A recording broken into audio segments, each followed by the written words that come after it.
রুটি পরোটার সাথে দারুণ লাগবে খেতে।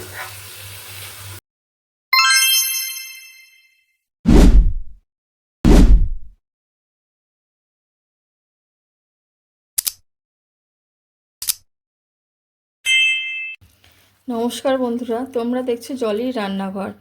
আজকে আমি তৈরি করব ধাবা স্টাইলে পালং পনির। তার জন্য নিয়ে নিয়েছি আমি পালং শাক, এটাকে আমি ভালো করে ধুয়ে নিয়েছি।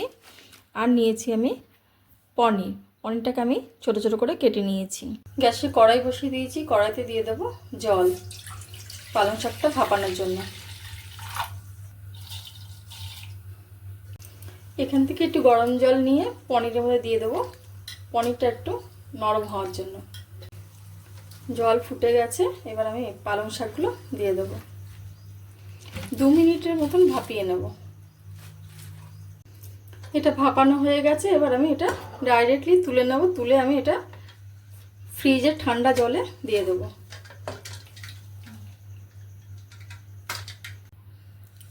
ঠান্ডা হয়ে গেছে, এবার আমি এটা থেকে ডাইরেক্ট মিক্সিতে নিয়ে নেবো। জলটা চিপটে মিক্সিতে দিয়ে দেবো। কড়াই গরম হয়ে গেছে, এবার দিয়ে দেবো আমি ঘি, আর দেবো একটু সাদা তেল। আমি ঘি আর সাদা তেল দিয়ে এটা করছি।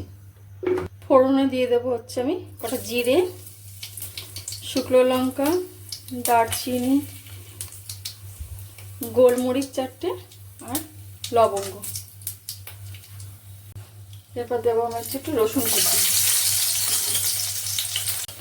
রসুন থেকে একটা সুন্দর গন্ধ ছাড়লে এরপরে আমি দিয়ে দেবো হচ্ছে কুচনো পেঁয়াজ। এবার আমি এর মধ্যে কিছু গুঁড়ো মশলা অ্যাড করব। অল্প একটু হলুদ গুঁড়ো,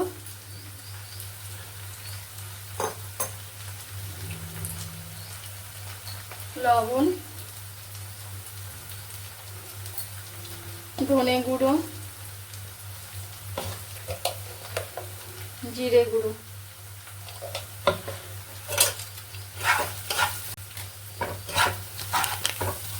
দিয়ে দেবো তুমি কাশ্মীর লঙ্কা গুঁড়ো।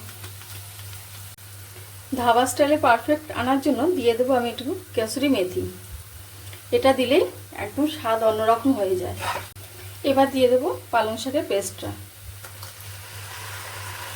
কালারটা কিন্তু সবুজই আছে।